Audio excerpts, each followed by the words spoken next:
Merci na Congolais nous sommes allés kolanda biso de partout na pesi bino mote na pesi mote na ba Congolais tout ya bonne foi ba bon Congolais à bonne qualité o bazali kolanda Stani Boy tu dois pas kunde moto ba tshena ba munande ba jinga ndimba na pesi mote na ba Congolais bazolanda biso libanda ndeko na lobi vraiment Félix Antoine Tshisekedi azui C64 aneto C64 bazwami boy Tshisekedi azui bango ache bango wana azui loboko na ye likolo afini bois akangi bango na kati milelo na C64 milelo je vais vous montrer de quelle façon Félix Antoine Tshisekedi Tshilombo a coincé les C64 bazwaki yango nyonso babati tala nyonso ezalaka théâtre te o eza makambo ya République démocratique du Congo eza makambo ya mboka et vous prenez tribalisme boche na kati vous prenez vos intérêts personnels boche na kati. Mais tant qu'on parle de la République démocratique du Congo, Neko, na zoé bisa ok façon makambo ezo kendele. Na ko expliquer bino. Vous allez comprendre de quelle manière Félix Antoine Tshisekedi Tshilombo babane kolobake eza opposition à péter. Donc, il voulait vous dire que non. Selon mes analyses à moi, ça c'est selon moi. Il voulait vous dire que bato bazo kokate mondo ya politique bazali. Aujourd'hui, un qui accepte le gratuité d'enseignement. Mais tout va combattre gratuité, c'était un bongo. Nego, likez la émission. Aïe. Nanga, Corneille. Alors, ce qui Tshisekedi a changé la constitution pour Goyoka. Zoba. Excusez-moi de dire ça. Zoba. Au sein qui Tshisekedi a changé la constitution, vous allez sentir. Bon, comment est le rotokosala? Vous allez le rotokosala. Tshisekedi attendait un moment. Abandé qui cause là. Ayebi que Kagame aussi qui n'a qu'une brutalité. Kagame baza ba dictateur. Plupart des dictateurs dans le monde, balingaka kokufa ba momote. Et le dictateur dans le monde, balingaka soki akufi, atika maramomoro boye et kolilisa peut-être mokili. Oh mokili ba ko regretter deux dictateurs, eza bato bateka déjà bo moto. Bateka ba amana bango et Tshisekedi laisser no moni azokende na malembe. Je vais vous expliquer pour bomona que Tshisekedi akena malembe, bota la pe place Kagame akomi. Likez-moi l'émission. Nego, vous likez l'émission s'il vous plaît. Vous likez l'émission, vous partagez l'émission, vous aimez l'émission, vous allez belé vraiment. Il y a commenter l'émission là bino, vous allez belé, il y a colati ça va bonne foi au vous allez nango pour na Stani Boy, na pesi mbote na balandi nanga France, balandi nanga Belgique, balandi nanga il y a partout Europe mobimba, Hortense Boulaïma, moi na classe na biso. Il y a eu un vraiment bisiko zali na le pesimbote na balandi nanga ya Angleterre Pamela Moussassa et consort vraiment ma fille na pesimbote bisiko zali na pesimbote na ba Congolais tout ya bonne foi ya bonne qualité na bosanité motema ya nani oyo Elvi Bendele motema ya tonton Moroboy tonton na cité comme on a été na boy polémique Elvi Bendele vraiment na pesimbote bisiko zali motema ya tonton nani natiki vraiment na pesi mbote bisika zali na pesi mbote na ba Congolais tout au bazali na Congo Brazza au bazali na Gabon au bazali na Afrique du Sud puis Angola. Mes chers amis, na ebisi bino que Félix Antoine Tshisekedi Tshilombo na lubaka mo pe nazo bandela, c'est un félin. Ndego, les gens pensaient que Félix c'est 60 c'est fini. Pour l'opposition à la République démocratique du Congo, c'est fini. Parce qu'eux pensaient que dialogue Herbazo Senga va déclarer ma poste. Il n'y aura pas de poste. Il n'y aura pas de poste. Je vais vous expliquer que ma poste est Rosalade. Mais il y aura dialogue. Point d'interrogation. Je ne vous confirme pas. Peut-être que on a confirmé Bino Lelo. Lobi Boko ya tunanga mais Stani. Oye bisali biso dialogue e kozala. Mais tous on a dialogue. Il y aura dialogue. Na éviter. Mais bon mon sikoyo lolenge bato e ba mibenga ki ba politiciens. Ça sont des politiciens. Les politiciens. Félix Antoine Tshisekedi Tshilombo vient de prouver de quoi il est capable. Vient de montrer dans bateau babandeko yebisabiso batanga. Félix n'a pas étudié, Félix n'a pas même un diplôme d'état. Félix n'est pas comme ça, Félix n'est pas comme ça. Mais bino bato bozana ba diplôme. Bino bato bozana ba diplôme. Vous êtes à quel niveau? Qu'est-ce qui se passe avec vous? Ninezo leka. Bandego. Vous likez mission, vous partagez mission, vous aimez mission et surtout vos commentaires. J'ai besoin de vos commentaires. Na ebisa kibino Kabila sali réunion nani. Kabila, Bill Gates, Kagame. C'était quoi leur problème? Parce que Babane qui causait la départ le chef de l'État à Washington ou comment? Parce que le chef de l'État Anila qui voyage général à Mbam. Et Kabila, à la question na face du monde que non, yende patron ya FCM23. Kabila à la question na face du monde, parce que Nanga vient de le confirmer que Kabila zalaka mokonzi na biso, c'est Kabila qui est notre chef. Parce que ngana linga kina tout na ba juriste ba expliquer biso. Quelle différence y a-t-il entre un coordonnateur, un président, un chef? Un président. Parce que Nanga c'est un coordonnateur, il y a M23.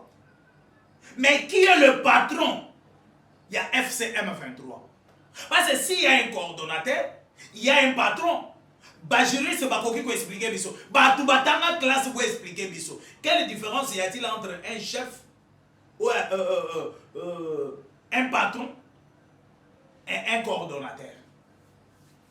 Est-ce que ça est le komoko? Ils ont une explication différente. C'est à vous maintenant de classe et de expliquer. Na besoin de réponse na bino na ba commentaire.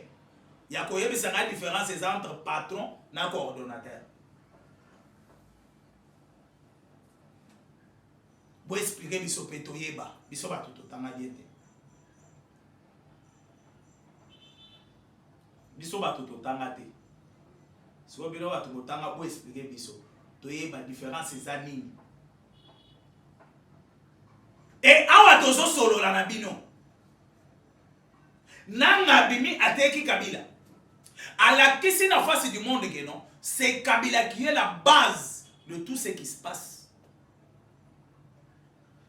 à l'est de la République. C'est Kabila qui est le chef de tout ce qui se passe à l'est de la République. Na kokota kuna na ko expliquer bino pe boko comprendre boko pe sanga raison. Ba préparer le aussi Tshisekedi va quitter. Nous allons attaquer. Nous allons na ebisa ki bino ba préparer déjà ba navire na bango et koya na lac Tanganyika et bina Tanganyika ba kokanga Tanganyika ba msu ba kokende lwala ba msu. No yoka ki ba bandaki déjà pour attaquer. Maître Trésor Mahamba en disant que Trésor Mahamba soko ça va M23 na lwala. Il voulait déjà communiquer en avance, montrer aux gens que non, nous allons arriver là-bas, comme ils l'ont fait avec Goma, et ils ont fait ça avec Bukavu. Bango bazo sala déjà communiqué na bango comme si baza sur place, comme si baza déjà kuna. Et si tu n'es pas intelligent, automé na papier joie. Bo livrer mboka na maboko na bango. Comme nos services de renseignement ont déjà compris que non, il faut faire quelque chose pour la République démocratique du Congo. Il faut faire quelque chose de façon que Baton n'a pas réussi. Au moment où le chef de l'État a annulé son voyage pour les États-Unis, à l'objet de la coquindété. La coquindété. La kozalana. Deko, on a élu les lois. Et ça, qu'on a qui s'abîme makambozo de calès de la République. Parce que les Congolais, moi qui dis, mais il y a des choses qui se passent à l'est de la République. C'est fini pour Paul Kagame. Moi, je vous dis, c'est fini pour Paul Kagame. Binonyo soboyebi qualité à Paul Kagame. Bino tout. Kagame a zalaki aux autres makelele. Kagame ne parlait pas.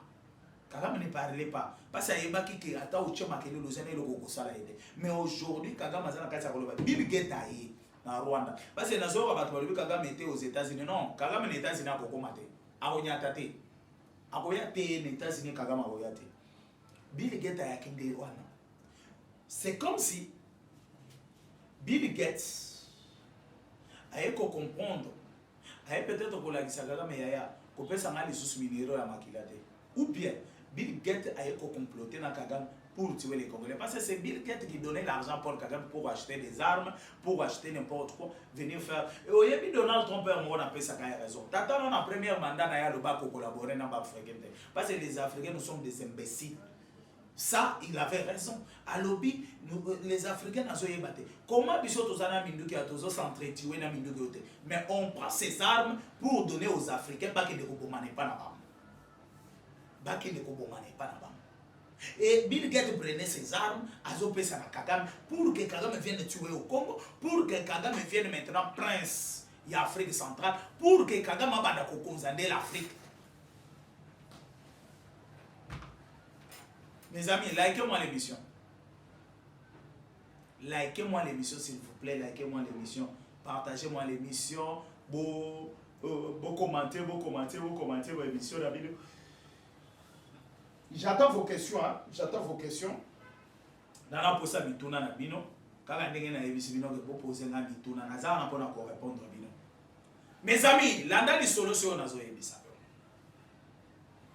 Va préparer plan à bon si tu sais que tu vas voyager, tu vas attaquer nos services de renseignement sur qui va gagner mon batinda directement dans la justice. Et ça la formalité pour s'assurer dans ma pour renvoyer maintenant dans ma justice deux fois par année qu'on a décalé dans des niapes, tout ça, mais le chef de l'État boya bakashwa na nyonso. Batikala na place moko bazo bomba batwana pour bazo. Ndeboyo kaki les ennemis de la République bakendaki ko attaquer Kanchach. Bataquer Kanchach pas battre, balobi faut attaquer Kanchach. Na Kanchach maintenant bako libérer batwana bako libérer ba bazali na ndolo bakozala sukoyo nini ya makasi na Kinshasa pour bloquer Tshisekedi aux États-Unis azonga lisusu te. Ndo monaki le chef de l'État veut refuser à kokende aux États-Unis, le chef de l'État tikali awa na Kinshasa. De l'autre côté déjà Rwanda va préparer déjà 9000 militaires na bango va préparer de façon que baya ko renforcer Tanganyika va renforcer Néolanda qui peut Edi Kapen a ko renforcer pe na Tanganyika renforcer na Kalemi partout là pour si l'ennemi va oser ya ko sala buzoba il va croiser Edi Kapen maintenant dans cela na likez-moi l'émission. Premier commentaire, merci beaucoup. Merci beaucoup. J'aime beaucoup vos commentaires na linga bato ba commentaire makasi. Et surtout vos questions. Bonjour, oncle. Merci beaucoup. Martin Chibanda. Bonjour, oncle. Merci beaucoup. Martin Chibanda, c'est qui encore? Martin Chibanda. Bonjour. Ouais, ça va. Tous continuer. Émission Nabiso, tous continuer. Biseratou. Oyo, Bozali Kolanda Biso. Martin Chibanda, il faut que les gens puissent vous aller, ça la bien makasi. Ça la bien makasi. Martin Chibanda, comme il a dit, vous allez, et ça la moi c'est bon. Franck Moussoukou, bonjour Stani.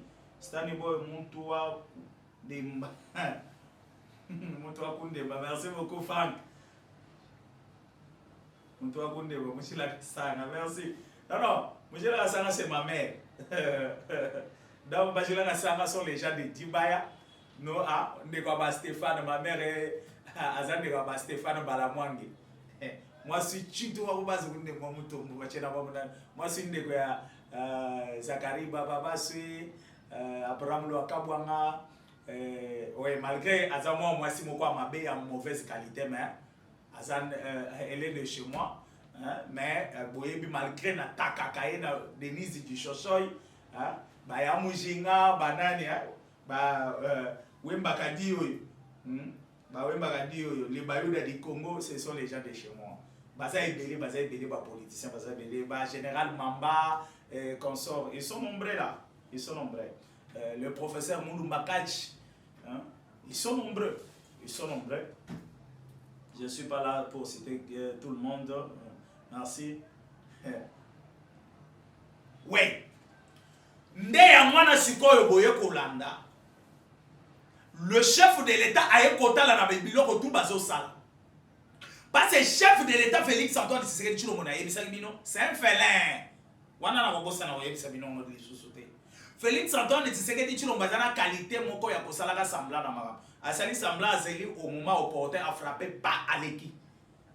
A frappé. Ayebisa kabino alobaka ngo clairement. C'était au stade de Mathieu je pense. Alobaka Kagame akobanda otambola lokwa mopepa kaina.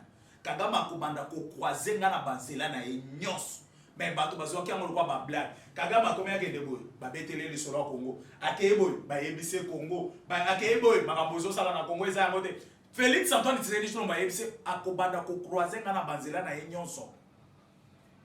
Akende na Émirats Arabes Unis bayebise papa yo lisusu te makambo ezosala na Congo eza yango te. Akei na nini bayebise na États-Unis kutu bayebise konyata lisusu awa te. Azonga na Turquie bayebise papa makambo yo ezosala oyo eza na nzela te.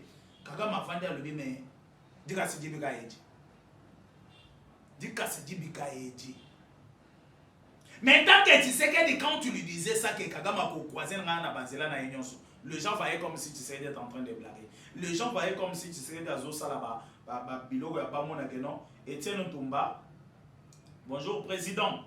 Stani depuis Cap Town, non?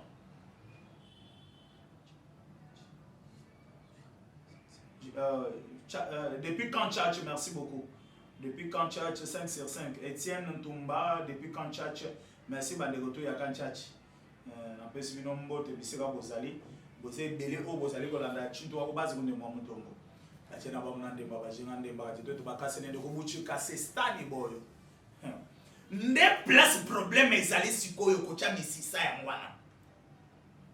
Et le chef de l'État avait compris. Aye kota la mécanisme ni akoki kosila na bato. Zoka aye bango bazo chamakele, bango bazo le kama TV. Tshilombo va partir, Tshilombo va faire ceci, Tshilombo bazo lingela bango bu. Bwana mobali oyo. Neko komela ngana na commentaire félicitations na Félix Antoine Tshisekedi Tshilombo. Ah, moi mobali oyo. Te, oyo eza kozala fanatique te oyo. Na kobenga ngani. Dieu peut me punir pour rien. Parce que Tshilombo ngana ko momona elo wanzam. Akwanda zolinga boule. Abi bato. Donc er bango basana deux pas. Ya komaki déjà na 8 pas. Donc bazo ya na matamba, bazo tambola na sima. Baza distance. La compréhension monde vitesse monde ezokende nango. Vitesse Félix azali ko rouler nango bango bazo komate.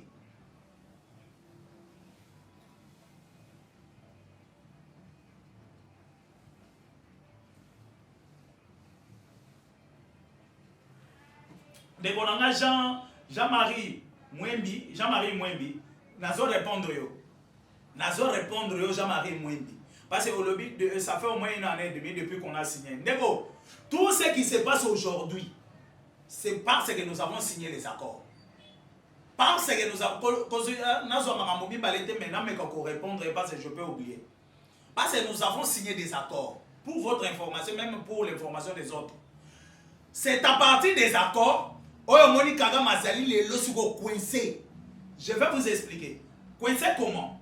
Kagame est coincé par rapport à Makambo et Kagame Bandaki envisager que ça la carte de la République démocratique du Congo. Et c'est ça seulement je peux vous expliquer. Kagame pensait peut-être balkaniser les Congo. Kagame pensait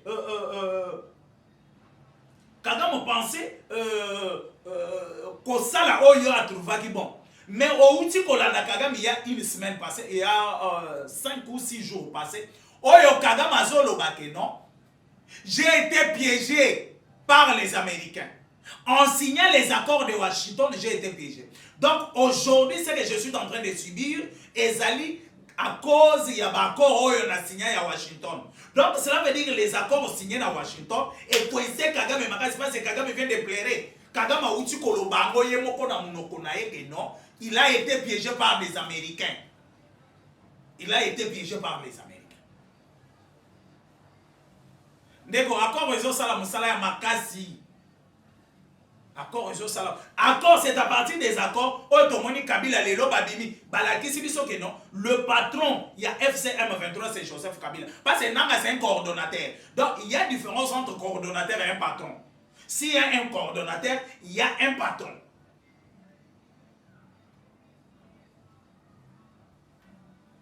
Jean-Marie Mwembi, Tozo Kanande Gonanai. Nazonga siko na lisolo. Pour voir maintenant que Félix Antoine Tshisekedi Tshilombo a vendu, à comprendre, c'est 64, sauvons les Congo, boye na boye, Semko, boye, bazo chamakele, la vende azolinga boule, azolinga boule, abi, bapa na tiki bango eza musika, tiba koma place na zawa, na kozala déjà monsieur Sefonga, mais akangi miso azolinga boule, bango bazali na 1 pas, ya zaki déjà na 8, bakomi na 2, ya zolinga boule, baye na 3, ba R bango bakomi na 3, babi omoni tokomi pembeni tokokanga e bakomi na 4, babi tokokanga e bakomi na 5 abi savoir, bazo posa na déjà pembeni, banyaka na 6, bakoti 6 ya e mbala moko boya, bolobi nini? Oh, tozolinga dialogue, tozolinga boy, ça va, dialogue ezali, na boite, parce que je n'ai jamais refusé le dialogue, mais ce que je veux vous demander, c'est de condamner d'abord le Rwanda. Condamner d'abord, oyoki na communication en bongo, parce que, bato ebele na ekola na communication en bongo bien, on s'est trompé quand Bongo a condamné le Rwanda. Il a condamné le Rwanda, mais na maïli. En Bongo, nous sommes agressés à l'est, par l'est du Rwanda. Ce qui est une logique d'agression par l'est du Rwanda. L'est du Rwanda, ils ont Tanzanie, côté na bisoté. Mais nous sommes agressés par l'est du Rwanda comment? C'est là où Bangonyo se passe un problème. Elle, Félix, a dit pour vous expliquer ça. Pourquoi Mbongo a fait ça? Et Félix a dit Bangonyo se va condamner. Faïlo, les Rwandais, vous condamnez. Vous avez condamné. Vous reconnaissez quand même que non, c'est les Rwandais qui nous agressent à l'est de la République. Oui, ça va. Dialogue, tu es dans dialogue. Parce que dans le dialogue, un changement constitutionnel, dialogue. Ça, c'est quelque chose que je peux vous dire déjà en avant. Selon mes analyses, selon ce que moi je comprends, un changement constitutionnel, ce que nous allons parler maintenant. Je suis le président élu, Félix Antoine Tshisekedi Tshilombo. Il y a guerre à l'est de la République. Je vais appliquer l'article 64 au Bango 64. Parce que l'article 64, alinéa 1, oyo bazali kolobela Congolais nyonso azana makoki ou bien azana pouvoir ya mboka na yeso ke ezali agressé comme le fait les Wazalendo. Comme le font les Wazalendo, azana makoki ya côté le mapé ko bundisa munguna oyo azoya pona kokata mboka na ye. Oyo azoya pona ko diviser mboka na ye. Et comme nous sommes ici, moi Tshilombo, je suis le président élu, tout ça va dans dialogue. D'abord, vous allez donner des idées de par quel mécanisme tokoki kosi ça d'abord bitumba oyo tolongola d'abord munguna oyo azana kati mboka na biso. Ça c'est le premier point. Oyo ba opposant déjà il faut bacha na mituna bango. Parce que Félix Antoine Tshisekedi Tshilombo va appliquer maintenant l'article 64 au bango bazuana. Comme munguna oyo biso tozali ko bundisa, ce n'est pas le palais de la nation oyo bango ba ciblé le 28 mais munguna tozali parce que eux pensent que koyana dialogue wana bayana cahier de charge ya Paul Kagame bayana agenda caché ya Paul Kagame bakoza la prise en étau ça je vous dis. Condamnons d'abord les Rwandais. Quand vous condamnez les Rwandais, vous terminez à condamner les Rwandais. Comme vous avez condamné les Rwandais, comme les Rwandais a tué à l'est de la République, comme les Rwandais est l'ennemi de la République, est-ce que vous pensez que Togoki Kozwasiko au Rwanda, Tondi Masiko, avantage moko boy ya Rwanda na kati ya makambo tozo solola? Parce que le gouvernement est allé, les institutions sont en place, crise est na kati ya ba institution te, elo ezate sikoyo tokokoti sabino place nini. Sachez bien que mon toit inao déjà inayo Etienne alobeni les autres.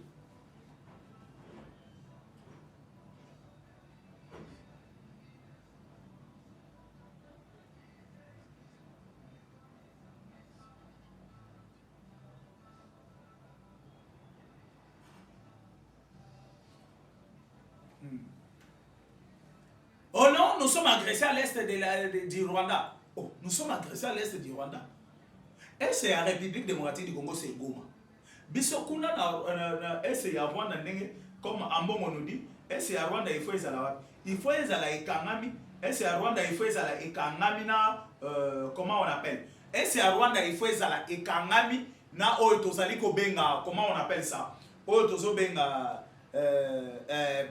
Zambie ou Tanzanie, je pense. De ces deux côtés-là, Ezali côté Moko, Ezali et Kangamina, est du Rwanda. L'est du Rwanda n'est pas du côté à Goma. Du côté à Goma, nous ne sommes pas à l'est du Rwanda. Si nous sommes à l'est du Rwanda, côté Wanekoki, Kozala, nord et à Goma, parce que, comment dirais-je, nord et à Goma, ou bien, nord et à Goma, parce que kuna tokangamina ba Kiseni, tokangamina ba nini, de Babiloko tokangamina bango côté kuna. Parce que est-ce qu'il y a Rwanda place wana et wuti wapi. Et tout ça au ebi basolo ba bongo ponani. Parce que en condamnant les Rwandais, ils auront mis difficulté de citer le nom de Paul Kagame dans leur bouche. Ils auront mis difficulté de citer le nom de Kabila dans leur bouche. Le problème c'est quoi? Kabila a bandi sa bango toute sa vie que non, Osakani nanga abomiyo. Batikala si qu'on a somme ya Kabila. Matata yewana déjà na Belgique a zone la atmosphère eza ngana okokate. Mais yo lo baki justice ça eza bien été. Matata est en train de pleurer de rentrer au Congo pour votre information. Matata zo zo que de partout. Azo que de coller la même na ba pebela et que va solo la Félix Bosenga. Félix a un problème. Azana dossier de la justice. Il faut aller à répondre à qui m'a dossier, à tika dossier de la justice. Ce qu'on a pour ça la nuit. N'a pas pour ça la nuit. Alors, même c'est justice, non, botti la matata, bossa la botte, bossa la botte. Voilà ce qu'on a commis qu'on s'interférer dans la justice. Maintenant, le problème c'est quoi? Parce que ce qui te continue na Katia et il y a dialogue. Comme ils ont peur de Kabila, il y a qu'à citer l'agresseur, c'est Kabila. Il y a qu'à citer Paul Kagame. Parce que Kagame, quand Sokotali clique nyonso ya Kabila, ils ont peur de citer le nom de Paul Kagame dans leur bouche. Seule personne qui a ce courage-là de citer Kagame, c'est Félix Antoine Tshisekedi Tshilombo. Avec nous, c'est communicateurs. Mais, tout le monde da Francine, tonton, atikala on a peu perdu nani. Ferdinand Kaba, tonton Ferdinand Kambere, tonton Nin, bazana difficulté à Kolobake, non? C'est Paul Kagame qui nous agresse à l'est de la République. Ils ne peuvent pas dire ça. Bazalala Somme, Kabila a imposé par mon système. Osakani Nangana Bomio. Kagame a imposé par mon système. C'est Kagame maintenant qui gère même Kabila. Non, mon qui Kalev Mouton Jazala qui est tout puissant. Parce qu'il lui donnait ses rapports directement et pas Paul Kagame. Abadaki Kobanga Kabila. Kalev Abadaki Kobanga Kabila, je me dis. Kalev Abadaki peut répondre directement à Kabila.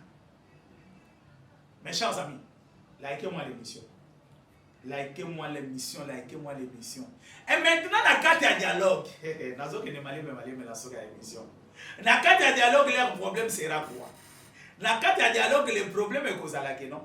Félix Antoine Tshisekedi on va leur exiger d'abord de condamner Mouto Yazali pour agresser. Là, ils auront maintenant mis une difficulté. Il y a qu'à condamner Paul Kagame. C'est là maintenant que notre constitution sera bel et bien changée, facilement même. Parce que l'article 64, l'article 64 de la Constitution est pas sur pouvoir aller à condamner, il y a qu'à défendre. Comme tu ne le fais pas, donc l'article 64 n'a pas sa place. Donc la Constitution actuelle n'a pas sa place. Il faut tout changer en mot, tant qu'il y a la Constitution.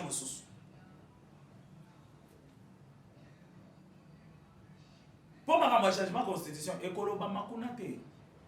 Na dialogue, ekozala te. Ce qui dialogue ekozala. Ma changement de constitution ekozala te. Kaka na kati ya dialogue, nde bango ba opposant ba changer constitution na minoko na bango.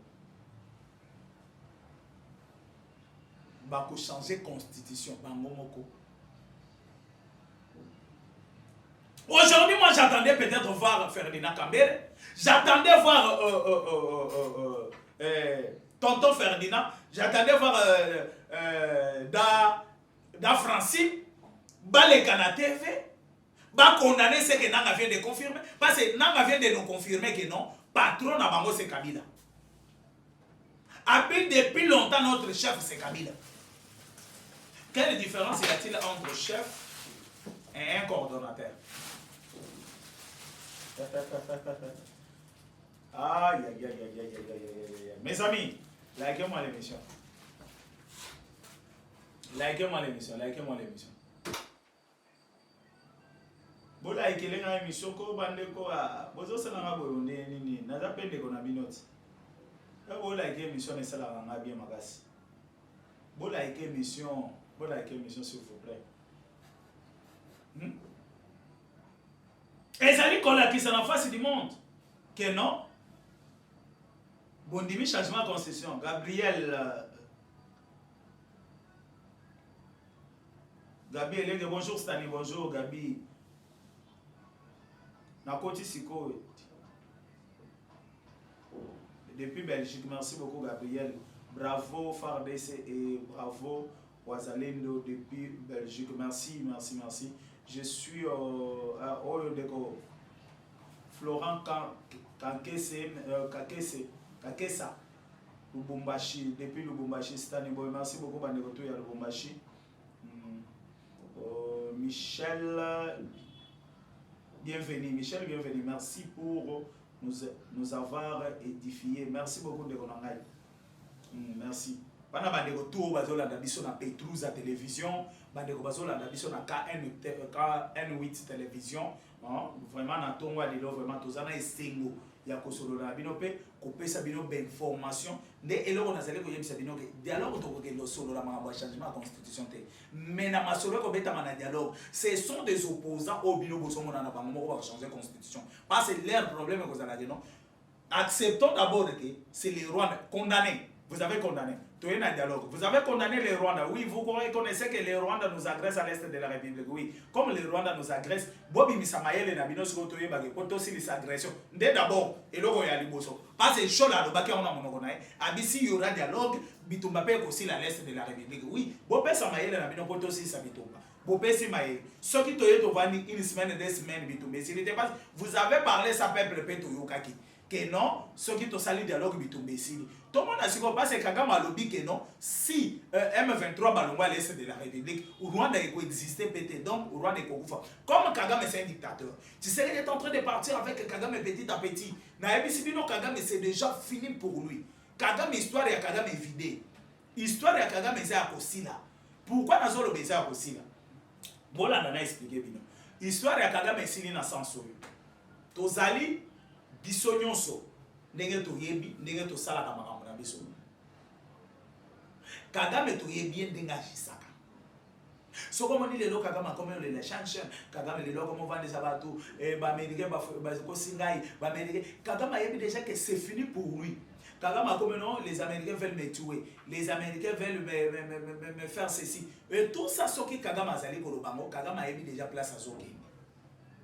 Kagame ayebi déjà que liwa ezozela Kagame ayebi déjà que boloko ezozela Kagame alobi na sina kota déjà ba boloko tokobanga liwa te donc eza biloko oyo Kagame ayebi que ekokomela ye aux jours à venir mais les Américains maintenant na politique bazokende nango bayebi que Kagame c'est un dictateur. Kagame peut accepter de bombarder au Rwanda na mobimba pe akufi na ba Rwandais nyonso. Kagame peut accepter de tuer à l'est de la République en désordre après ami bomina ba mi bomina mutu na Kabila parce que ce sont des dictateurs bakufi bakei. Et maintenant tu sais les autres qui na ba malembe okoyoka Kagame bakangela maboko mibale beko. Mes chers amis, je pense très bien que Nazana Souka ya émission nanga binonyo so bobetaki libako malama ya Kolanda Stani Boy chinto ko basekonde motombo ba chena ba munandemba ba jingandemba kadito de bagasi nende kubujira. Je suis à la fin de mon émission. Mon numéro E+243 82 75 76 085 plus 243 82 75 76 085 yo mutu nyonso kobeta libako malama ya Kolanda Stani Boy bisika tu ozolanda pesala mbote na bandeko tout vraiment beau like émission beau partager émission beau commenter émission na bino vraiment et ko sala na bien makasi pona lelo nazali ko suka ciao.